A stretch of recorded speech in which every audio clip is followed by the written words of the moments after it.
కడపలో జరుగుతున్నటువంటి తెలుగుదేశం పార్టీ మహానాడు మనకు సింగిల్ లైన్లో చెప్పాలి అంటే జగన్మోహన్ రెడ్డి గారిని తిట్టడం కోసం, చంద్రబాబు గారిని, లోకేష్ గారిని విపరీతంగా పొగడడం కోసం, ఈ రెండింటి కోసమే ఇంత భారీగా ఖర్చు పెట్టి అది నిర్వహిస్తున్నారు. అంతకుమించి ఏమీ కూడా ఒక స్పష్టమైన దిశానిర్దేశం అక్కడి నుంచి ఏమీ కనిపించడం లేదు.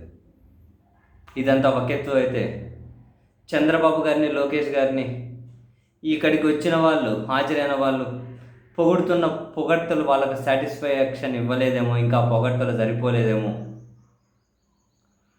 వీళ్ళుగా ఏమంటారు కొత్త రకం పొగడ్తలను క్రియేట్ చేసుకున్నారు.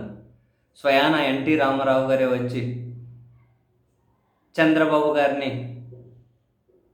లోకేష్ గారిని పొగుడుతూ ఉన్నట్లు ఒక ఏఐ వీడియో తయారు చేసుకున్నారు. భలే ఉంది. రామారావు గారే వీళ్ళిద్దరిని మహానాడు వేదిక మీదకి వచ్చి పొగుడుతున్నట్లు ఒక ఏఐ వీడియో తయారు చేసుకున్నారు. చూస్తారా?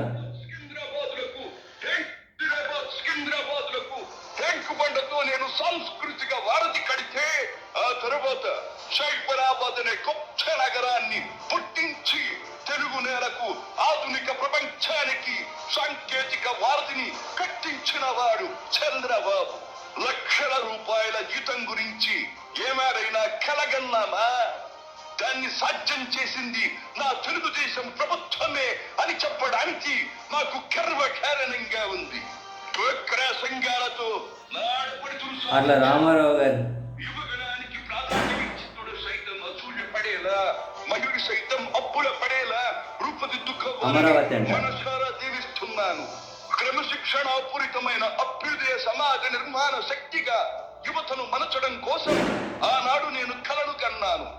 యువగణానికి ప్రాధాన్యమిచ్చి యువశక్తికి పదులు పెట్టి నా కలను నేను తీరుస్తున్నాడు నా మనవడు లోకేష్. అంతేకాదు, అధికారానికి సరైన నిర్వచనం మానవ సేవ అని ఆనాడు నేను పాటించిన నియమాన్ని నేడు గతంలో ఆచరించి పార్టీ కార్యకర్తకైనా సాధారణ పౌరుడికై. సో అది పరిస్థితి. ఆ వేదిక మీద ఉన్న వాళ్ళు పొగిడితే పొగడ్తలు సరిపోలేదు. సో ఏఐ తోటి రామారావు గారు వచ్చి ఇక్కడ పొగుడుతూ ఉన్నట్టు చంద్రబాబు గారిని, లోకేష్ గారిని. ఏఐ P4తో నా అల్లుడు పేదరికాన్ని పోగొడతాడని, అమరావతిని ప్రపంచ దేశాల సరసన నిలబెడతారని, యువగలంతో నా మనవడు అద్భుతాలు సాధించారు అని, ఏందో మొత్తం మీద ఇవన్నీ రామారావు గారు మాట్లాడుతూ ఉన్నట్లు. ఇదంతా బూమరంగ్ అయింది. ఇదంతా బాగా బూమరంగ్ అయింది. ఎందుకని అసలు రామారావు గారు బ్రతికి ఉంటే ఏం మాట్లాడు అన్నది కదా అసలు చర్చ. బ్రతికి ఉన్నప్పుడు ఏం మాట్లాడారు అన్నది కదా. చంద్రబాబు నాయుడు గారిని ఏమన్నారు?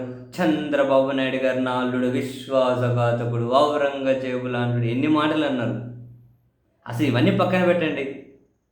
94లో ముఖ్యమంత్రి అయితే 95లోనే రామారావు గారు దిగిపోవడానికి కారణం ఎవరు? దించేసింది ఎవరు? వైస్రాయ్ పోటలేంది, ఆయన మీద చెప్పులేంది, ఇవన్నీ ఎవరు? కనీసం అసెంబ్లీలో ఏడిపించింది ఎవరు? మైక్ ఇవ్వకుండా. ఆ ఎపిసోడ్ మళ్ళీ గుర్తుకు తెచ్చుకున్నట్లే కదా. రామారావు గారు వచ్చి పొగుడతారా, ఇప్పుడు కనుక నిజంగా మళ్ళీ వస్తే తిడతారా అన్నది చర్చ. వీళ్ళు అనవసరంగా బూమ్రాంగ్ కరుడుగట్టిన తెలుగుదేశం పార్టీ కార్యకర్తలను ఏదో కాసింత సాటిస్ఫై చేసుకోవడం కోసం ఏ వీడియో పనికి వస్తుందేమో, కానీ ప్రజల్లో అయితే మళ్ళీ 95 చర్చ రాదు.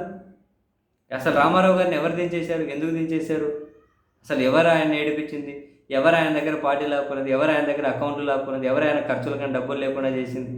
ఎవరు చివరికి ఆయన మానసికంగా అధికారమైన 4 నెలలకే చనిపోయేటట్లు కారణం ఎవరు? ఇవన్నీ చర్చలు జరుగుతున్నాయి. మళ్ళీ మొత్తం మీద మహానాడు వేదిక మీద రామారావు గారితో మాట్లాడించామని చెప్పి వీళ్ళ సంబరమేమో కానీ అంతకుమించి బూమ్రంగ్ అయింది.